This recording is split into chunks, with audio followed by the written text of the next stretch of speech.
Hey everyone, welcome back to Selling on Giants. Today I'm excited to share the key takeaways from our insightful discussion with Chad Rubin about dynamic pricing for Amazon sellers. This episode is titled Boost Operational Efficiency on Amazon with AI Dynamic Pricing. Chad leads prophecy operations and oversees the strategy. He frequently speaks about e-commerce, Amazon, and leveraging AI strategies at webinars and conferences worldwide. He's also an author of an Amazon bestseller, Cheaper, Easier, Direct. Prior to Prophecy, he founded Think Crucial and co-founded Scubana and The Prosper Show. On a personal note, Chad is a father, husband, and enthusiast for coffee and tacos. Dynamic pricing is for everyone. Chad emphasized that dynamic pricing is accessible to all sellers, regardless of size. It can significantly improve operational efficiency. Efficiency gains. With a well-implemented dynamic pricing strategy, sellers can expect a 10 to 15% improvement in efficiency, leading to more streamlined operations and better overall performance. Optimal pricing factors.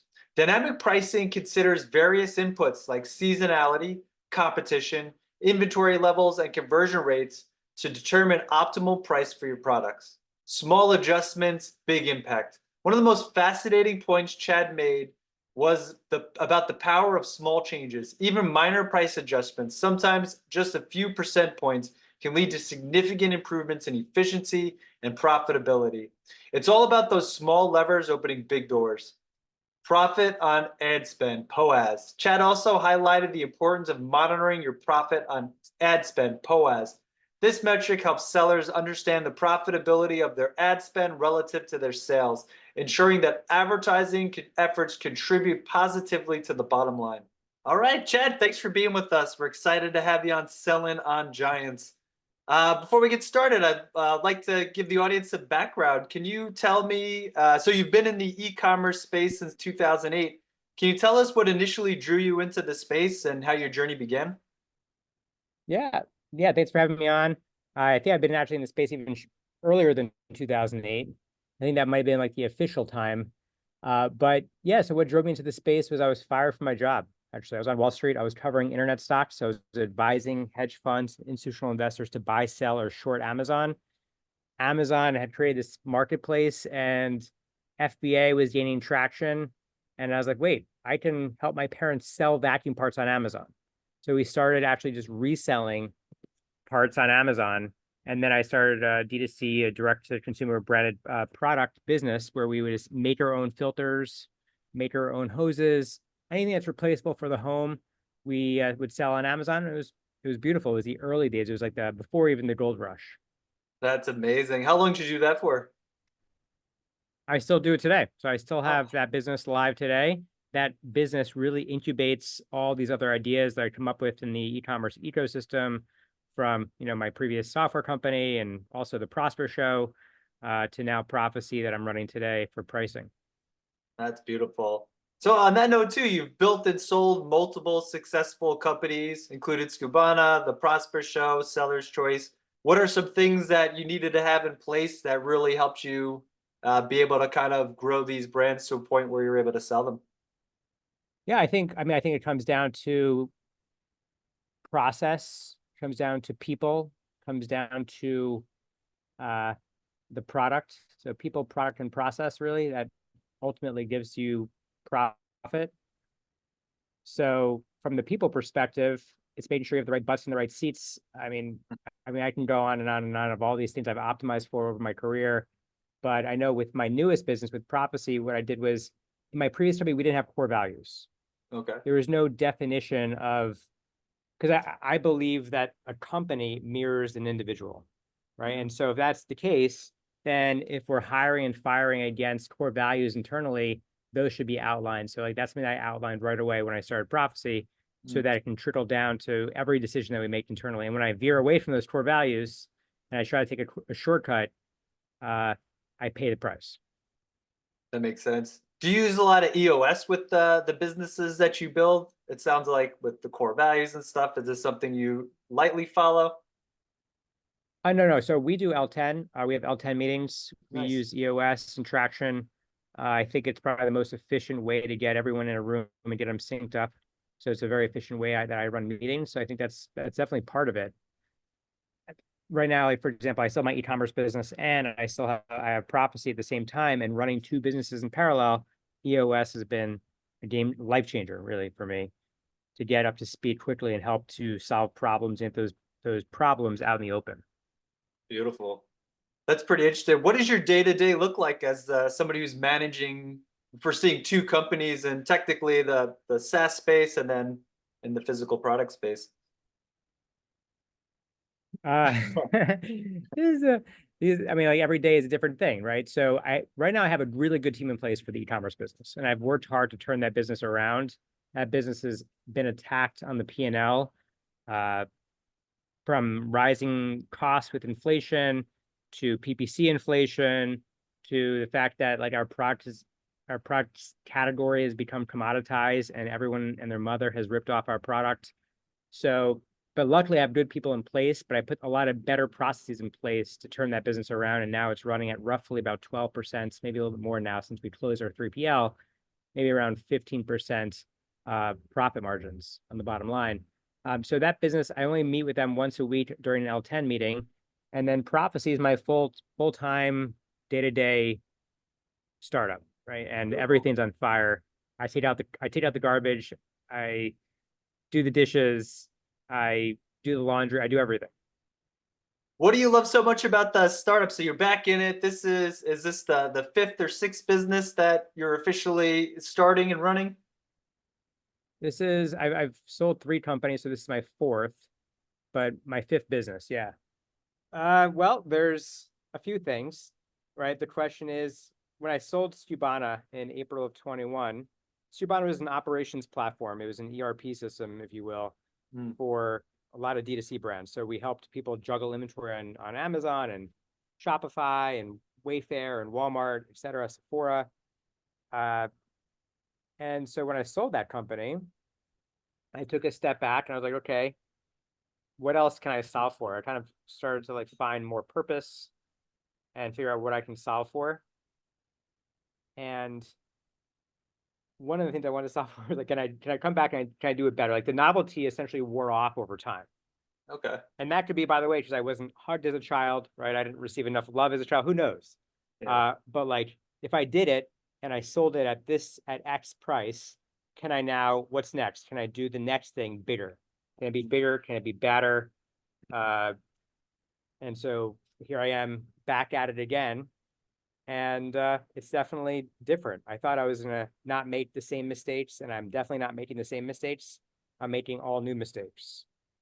So I'm learning. It's like an MBA part 2, if you will. School of Hard Knocks. Totally. I mean, I think you get an MBA over 4 years, right? Or whatever it is. Maybe it's 3 years. But like, I think 1 year in startup world, the slope is so much higher because you're solving problems at an accelerated pace and it's a high pressure environment. Yeah. And the dynamics of those problems. I've worked at a lot of startups and it's multiple hats and a lot of pressures and understatement. How big's the team over at Prophecy? How many is it a large team to manage the accounts and the I mean, right now it's 11. Okay. Now it's 11. We're still a startup, Yeah. still growing. I mean, Skubana, when we sold, it was around 50. So I'm back to a very basic core team with high impact individuals, like high potential, a lot of raw human beings who are at the start of their careers who just want to crush it. And that's what I look for. That's awesome. Young and hungry. Very cool. Well, thanks for the background. This was really interesting, kind of getting to know you and also your background and how you look at businesses and what you're doing now. With that being said, I'm going to jump to the main topic, boost operational efficiency with dynamic pricing. And for our audience, can you explain what dynamic pricing is and how it works for Amazon sellers? Sure. So, well, dynamic pricing is we move pricing around. We not only do we predict the right price, but we push the price on Amazon only for private label sellers to maximize different objectives. Kind of like Uber does. Like if you ever ridden Uber and maybe in the morning, price is higher and there's more demand and there's less cars available than at nighttime, et cetera. So we're essentially using machines, using AI and deep learning patterns to predict what's the optimal price point that's going to make you the most amount of money without hurting your ranking position on Amazon. Beautiful.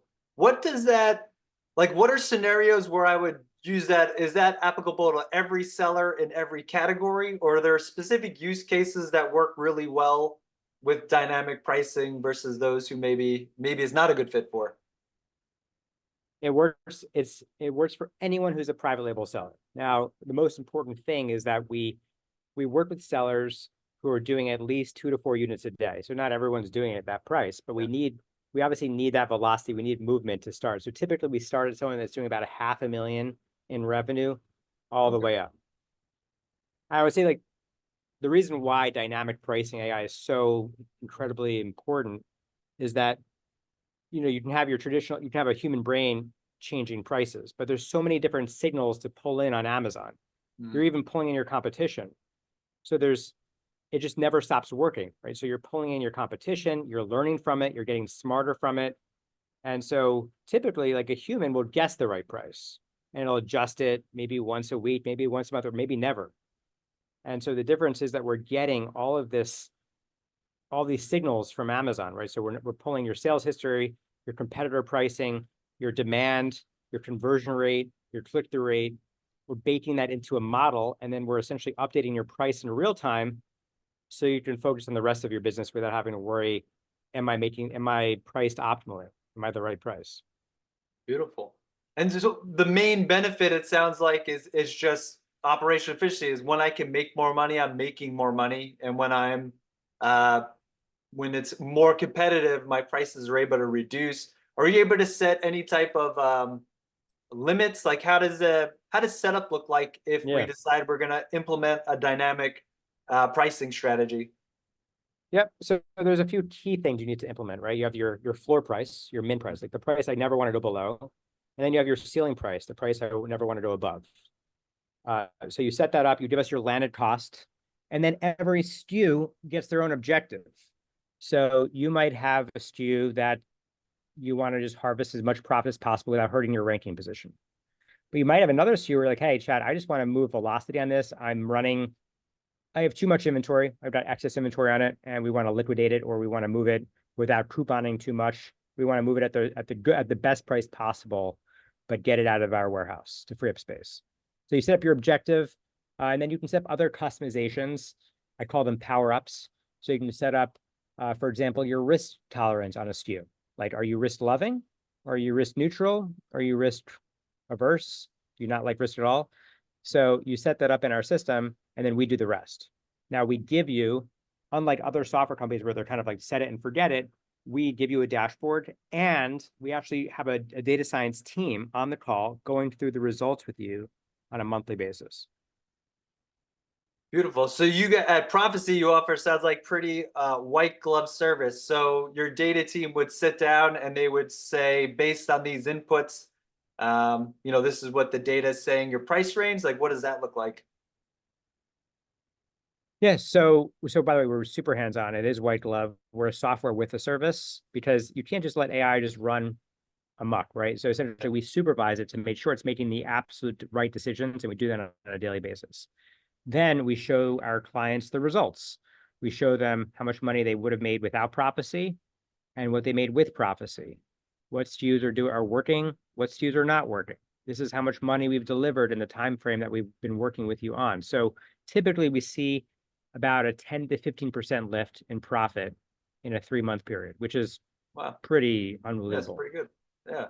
That's what we see on average for 90% of the clients that we work with. Some clients, they're near to perfect pricing. They already have a data science team, or they only have 1 SKU or 2 SKUs, and they're already hyper focused on those SKUs, and they're going in every day and updating it 8 times a day. But 90% of our customers are seeing a 10 to 15% lift. Beautiful. So we have the ability to adjust pricing based on, well, I guess, can you share all the inputs that you look at when you're looking at determining pricing, on like what is the correct pricing for the moment? Yeah. So, I mean, look, there is a gold mine of information to unlock on Amazon, right? So you have your own order history. So when you connect to Prophecy, you connect in the Amazon Seller API and the Ads API. So now we're pulling in seasonality, events, for example, we're pulling your competition. So we go and pull in your competitors. We pull in their unit velocity, their price, their revenue, their ranking position into a model. Because you can't make decisions on Amazon without actually seeing, it's not an isolated environment because you're essentially competing with others in the marketplace for specific keywords. We're pulling in your sessions, which is your impressions on a product detail page, your conversion rate. Yeah, I mean, there's a lot of stuff. So it's not even, so, and that's the beauty of what we've built, is that there's no other software on the market that will scan and analyze the billions of data points that we're pulling in and constantly looking at those opportunities and deploying those learnings to market instantaneously. Beautiful. So what are some, so And it's, so, you know, you're good. yeah, Chad, finish up No, your please. thought. I was going to say, so well, we yeah. have, yeah. Luckily we can edit Very this, well. so it's no big deal. Go ahead, finish your thought. Yeah, well, so I think the other thing I was going to say is that it's not even, so the beauty about AI is that it's billions of nodes. It's taking signals and creating if-then statements, but creating umbrellas and umbrellas and umbrellas of if-then statements that are beyond comprehensible to the human mind. And then when we go and deploy those learnings to the market, every decision that it makes, right? Every decision it makes, it's learning from that decision to see how the market reacts to it. So it actually gets smarter over time. And that, I think, is really where we built a competitive moat, and where we're solving an amazing problem, is that there's nothing else out there in the market that gets better over time. Like, people typically set their price and they forget it. Yeah. Or they don't even change price at all. Yeah.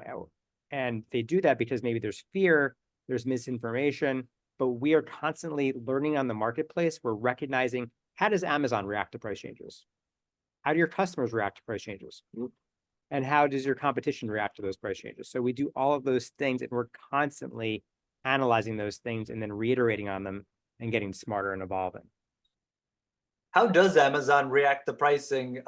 Is it, whenever there's a price increase, is there immediately a dip in ranking, or I guess, is there a grace period? What have you seen in your data? So when you make first of all, it depends on the significance and the delta, like how big of a price change you're making. We're not actually making very, very large price adjustments. Yeah. In fact, if you actually look at, typically what you see is a change in price by 1% yields a 14% lift in operating profit. Wow. So you don't have to, it's sort of this like small lever that swings big doors approach. You don't need big swings to make a lot more money. The problem is that if you look up a trite example like garlic press, you have garlic presses that are $11.99 or $9.99, and you have garlic presses that are $27.99, but nobody knows what their pricing power is in the moment, and if that is the optimal price at the specific time of day. So we're constantly adjusting price to match demand, to maximize the objective that you want to accomplish. So yes, does Amazon get mad if I was at $10 and now I go to $30 overnight? Yeah, Amazon will essentially give you a price threshold notification. Yeah. But if you slowly go up over time, Amazon's actually looking at they look at your sales history of when you sold that price and at what price you sold that product. And we're baking that into our model as we're making price changes. Makes a lot of sense. I love the analogy, small levers that move big doors. And I was really curious about that, because like, we do price changes too, and we know that if you do it too much of a swing, your listing could actually get suppressed. Like, Amazon will take away the buy box, and it affects sales. So it's interesting. So in your software, give or take, you're really only moving a few percentiles is how much the price is actually adjusting. So a couple of things, like you can set up your risk level, right? If you're risk neutral, risk loving, etc. We price test, and we do it at scale. So we have price suppression technology built into the platform. So we will detect if there's a price suppression, and we automatically reset back to the original price.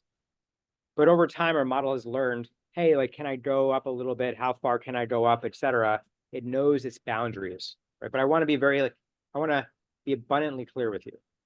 Your rank will not plummet when you're using conscious and smart price adjustments. Hmm.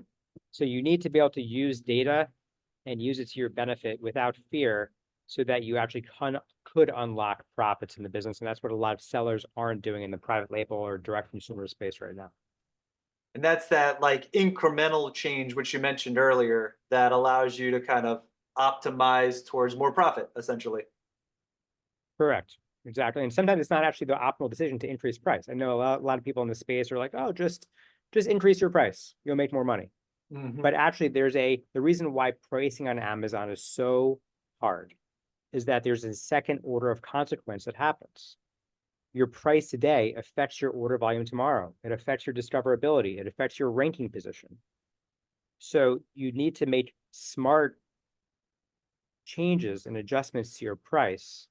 And it's not always to increase price. Sometimes you want to lower price. Now, what happens when you lower price? So when you lower price, you can now increase demand. Increases demand means increases of your sales velocity of that product. And of course, increasing velocity and your conversion rate has a knock-on effect on your ranking position on Amazon. So now you can own page one instead of renting on page one. So there are these other orders of consequence that happen when you make a price change, and there's so many signals for the human brain to process that is why deep learning is so important, and dynamic pricing using AI is so important to make the decisions for you on your behalf. Yeah, and it sounds like because of those, billions of data points, essentially, that AI is able to analyze way better than a human, essentially in real time. Out of curiosity on Totally. this, and I've always wondered this, is the system smart enough to know if one of my major competitors run out of stock and to, maybe raise the price because there'll be less competition? Yes. So, and how that shows up is you have more demand coming to the page. So Uh, we have a seller. We have the biggest umbrella company on using prophecy. Now, interesting, if there's a weather pattern change or aberration that happens, a storm happens in Texas, well, suddenly they have more demand coming to their page. And so we actually surge pricing for them. So they are starting to experience more demand and more units sold during the day. We're going to actually start pumping up price small increments in the day to capitalize on that more demand, and vice versa if there was less demand or there was no storms happening. So it is smart enough, and it's even smart enough to even factor in inventory. So you can make price changes without thinking about, okay, well, what's my inventory position? Because if you think about it, we're all tying up cash in inventory. And so Amazon charges long-term storage fees. So as long-term storage fees are assessed and they're rolling on a monthly basis, we start lowering price to offset those fees out of the Amazon facility. And then vice versa, if you're running low on stock, we start expanding your margin by pumping price up incrementally to essentially move that inventory at a slower pace until your new inbound inventory comes into stock so that you're making the most money as you possibly can on that inventory. That's pretty amazing. And there you go. I mean, that is a lot of different inputs for consideration. You're right. I didn't even think about the whole inventory aspect of it. Um, quick question. So, what are there ways for me to influence dynamic pricing outside of pricing? So, I guess what I'm getting at, like, if I can improve my conversion rate because I've made some changes to the listing, or a year's went by and I've acquired more reviews, so I have more validation. Does How does that work with dynamic pricing? Like, can I influence it indirectly to get better pricing or margins on my products? Well, so it goes down to pricing power. And so we're pulling in all these signals. For example, how many reviews you have, the quality of those reviews. We're comparing that versus your competition for your hero keywords. Okay, what is your competition? Do they have a lot of reviews? What's the quality of those reviews? What's their price? What is their ranking on Amazon? So we're pulling all of this in, and it's processing these data points together. It doesn't just lean on one data point, right? It's taking all of these points in and then deploying what it thinks is the optimal price point. It's making the decision. We're not making the decision. And then every decision it makes, it figures out, hey, was this a good decision or not a good decision, and learns from that really, really fast, and then deploys it back to market. Beautiful. Beautiful. The one thing we haven't covered, Will, I think is also important. I know you do PPC at your company. Yes. Is we work with other agencies, and because we don't have advertising built in, but we do know that pricing dictates your ad spend. So as an example, like most people are just changing their ad spend and trying to optimize for if they're bidding on the right keywords. But when you make a price change, it changes your margin basis. It changes everything about how effectively you're managing your ad dollars to profit. And so an example could be if we take a price, let's just say it's $20, and we increase our price 20% in the course of a week.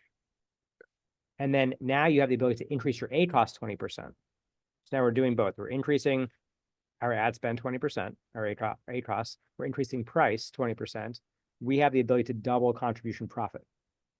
So we work with agencies, we give them where pricing is going so they can effectively get their ad spend. They can increase ad spend, for example, on high performing keywords to harmonize price and ad spend together to have a significant unlock for contribution profit on the bottom line. That is pretty amazing. So essentially, so does your software actually make recommendations? I guess, how does it all work on the advertising side? Would somebody manage the ads campaigns through Prophecy, or what does that look like? Right now, yeah, it's not through Prophecy. So right now we're really strictly a pricing tool. And so let's just say we're working with agency ABC. So we have a shared Slack. We drop on Monday morning, we drop on the Slack where the price for the specific ASIN is going. We give them a recommendation for where spend should go. But of course, you can't just increase spend. You might want to be very targeted and precise about which keywords that are high performing and converting that you want to spend more of that budget on. So we give that to the agency, they implement it, and we work together. Beautiful. So technically working together, you could improve margins and operational efficiency. At the same time, I could take those savings and invest it to potentially get more customers at a rate which is profitable. So I got a little bit of a flywheel going on. Exactly. So yeah, I mean, I think we built a pretty cool mousetrap. One of the things that we focus on internally is just delivering profit to sellers and brands. And I know a lot of agencies like aren't really focusing on that, right? So we really focus on, hey, ACoS fine, TACoS is fine, but like, let's look at your profit on your ad spend. Let's figure out how we can change your price and also harmonize your spend together and tying everything back into profit to enable more accurate bidding.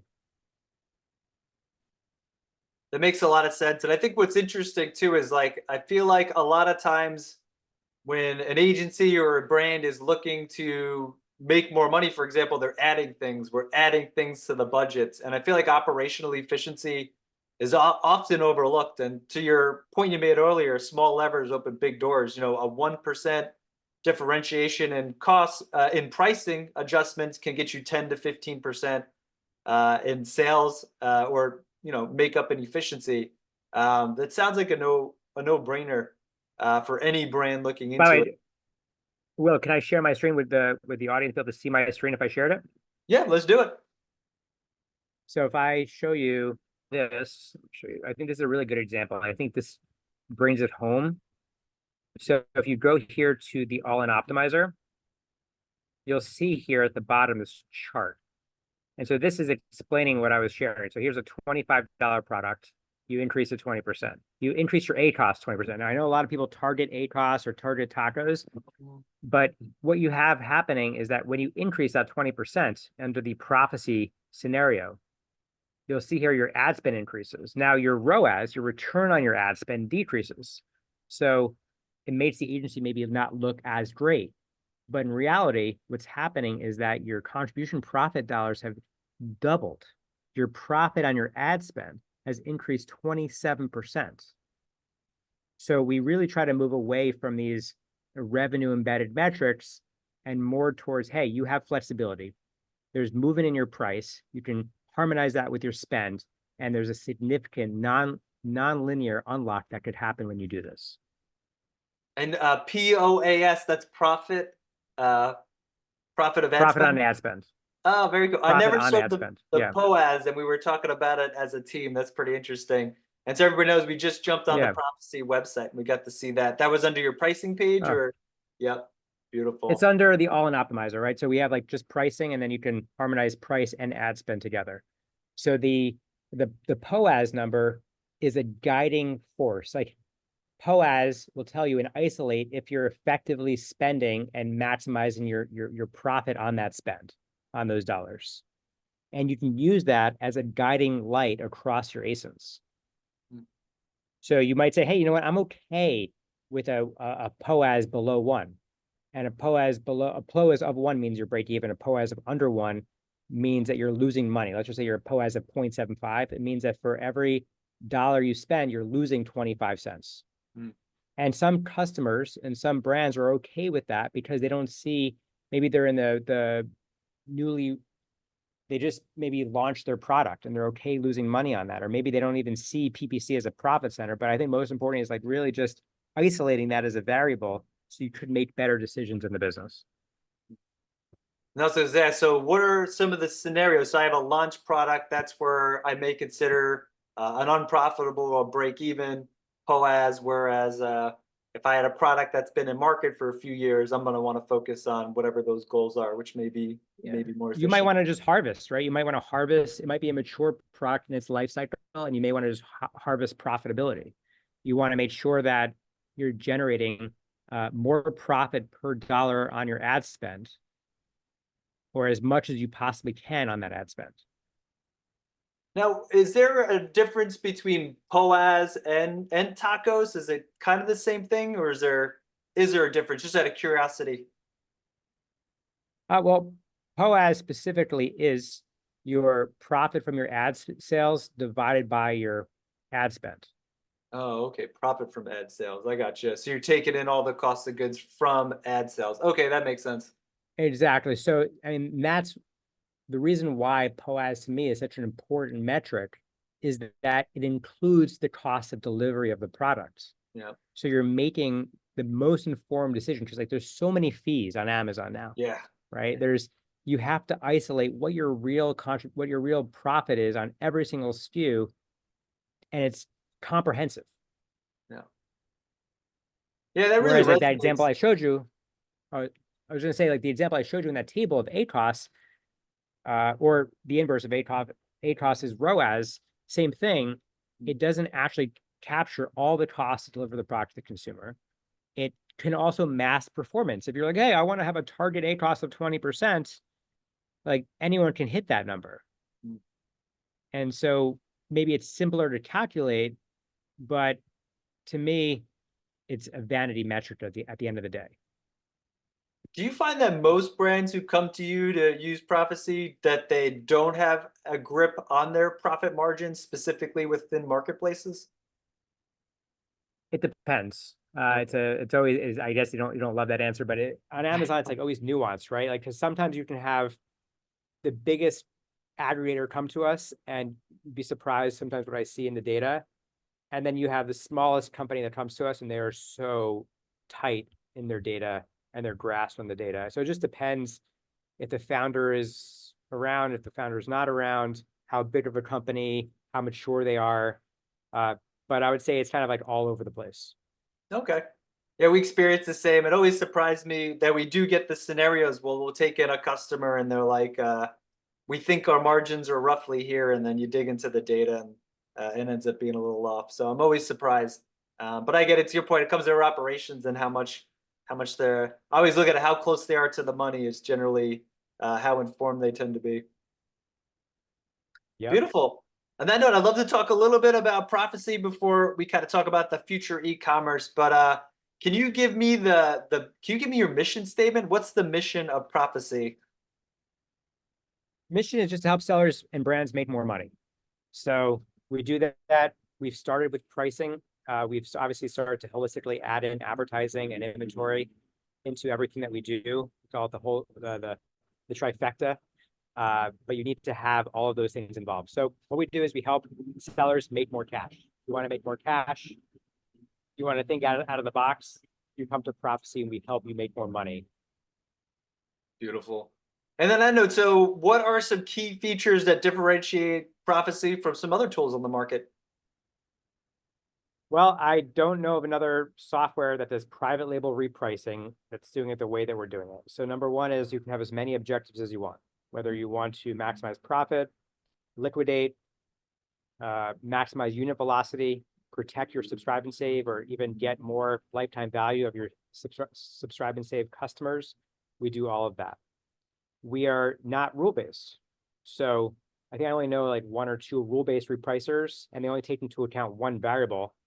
And the problem with that is that you can't make decisions just based on one simple rule because it doesn't actually account for your competition. So that's a big differentiator, is the fact that we pull in how does Amazon react and how does your competition react, and we inform the model that way.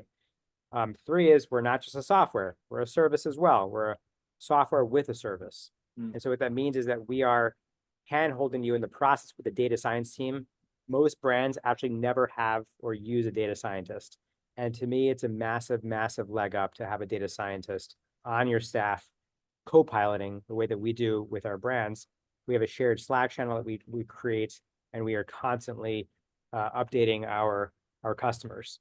We're using real AI. I think that's a big one. There's a lot of AI words that are being thrown out there, kind of like paleo or gluten-free, like that's on the front of a carton that you see in the supermarket, but then you look at the ingredients and you're like, oh my God, what's in this? And so we are using real deep learning, machine learning models that we built with state-of-the-art technology. And I think that's a pretty big differentiator. We put $2.4 million into the company to make that happen. I would say just the last piece is our price, right? We don't take a percentage of revenue. We don't take a percentage of ad spend. We're a flat fee. We're not your partner. We're your vendor, and we help you make more. And your money is your money. Beautiful. You guys cover a lot, Chad. I like that, having somebody who's worked with repricers. I like that you've taken the changes or the impact it has on Amazon, which I feel like is a big missing piece. And I haven't heard of anywhere else that uses a data scientist as part of your team. So that's truly valuable. We could definitely use more data scientists here at Bellavix. Beautiful. And last day of Prophecy, can you share a success story of, what you're most proud of, or a unique and interesting case study you can share with the audience that would be a good use case for somebody in this situation? Yeah, I mean, there's so many, but if you go to Prophecy, there's a tab called Results. We publicly share results with the permission of some of our customers. And I mean, I guess we can go to the example of the umbrella example that I gave you earlier, where we surge pricing, like when there's a storm, that there is right now, but I'm looking outside my backyard, there's a storm happening. And so umbrellas will surge, and eventually that will show up as demand on Amazon and will essentially help that company make a whole lot more money. We have another example of someone that sells bed bug stuff. And so somebody promoted them in a YouTube video. He didn't even know about it. Like, you couldn't even pay to get this kind of shout out on YouTube. He just shared his product on YouTube. Sales started increasing. We detected it, and we helped him make another, I think, $200,000 that month specifically. Wow. Uncaptured or lost profit that he would have never had. So we're kind of like these reimbursement tools, but on the top line. Whereas like the reimbursement tools are after the fact that go back to Amazon to help you find how they've messed up with or lost your inventory or overcharged you. We essentially made sure that you're making as much money on the actual sale as you possibly can. Yeah, a lot of opportunity for operational efficiency, and that's amazing. The fact that I had a supplement brand, same thing. They got the shout out, and you just see sales pop up. And when they uncover a TikTok influencer, YouTuber, it's something they never expect, and you want to make sure you have inventory and you're able to capitalize on those opportunities. Beautiful. Last but not least, just want to pick your brain about the future of e-commerce and technology.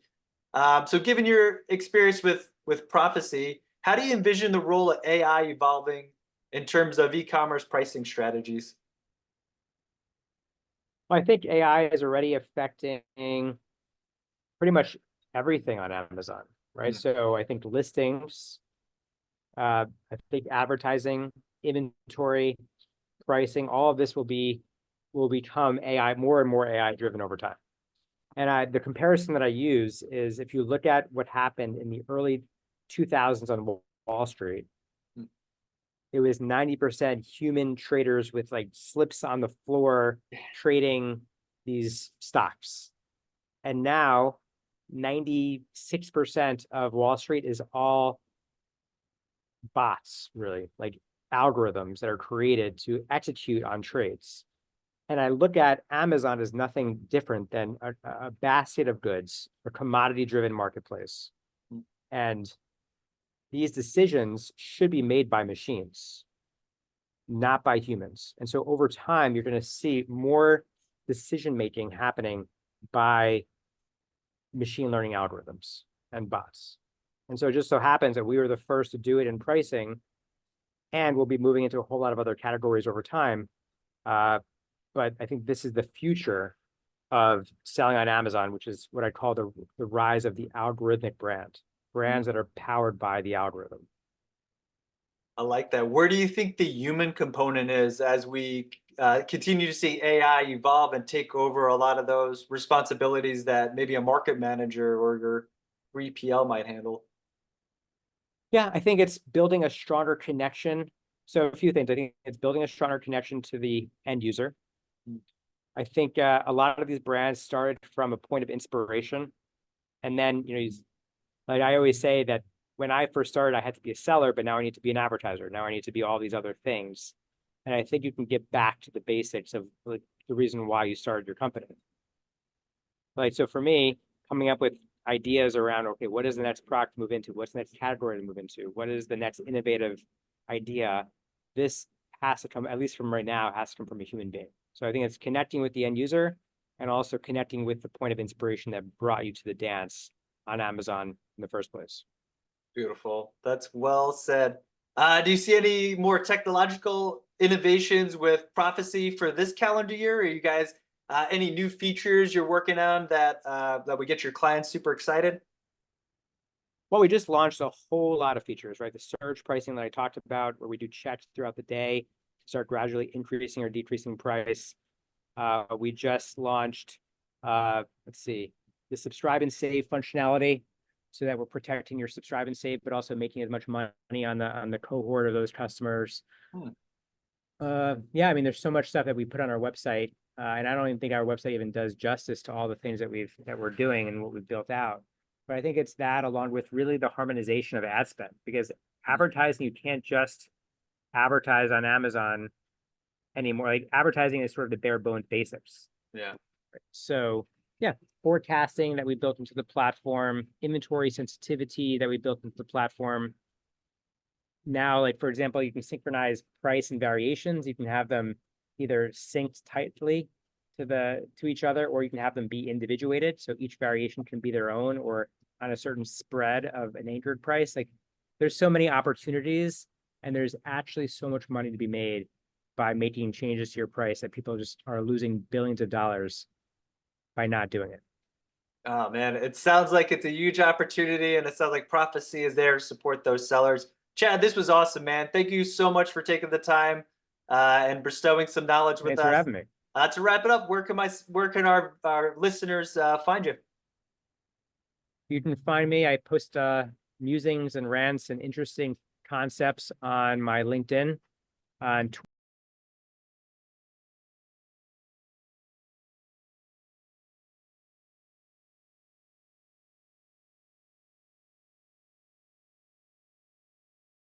Thanks for having me. Thank you, Chad Rubin, for sharing your valuable insights on optimizing Amazon operation through dynamic pricing. Your expertise has provided our listeners with practical strategies to improve their efficiencies and boost sales. For our audience, we hope you found today's discussion enlightening and full of actionable takeaways. Please take a moment to leave us a review on your preferred podcast platform, wherever you're tuning in, and let us know how we're doing. Your feedback helps us bring more valuable content to help you succeed in your e-commerce journey. Until next time, stay classy.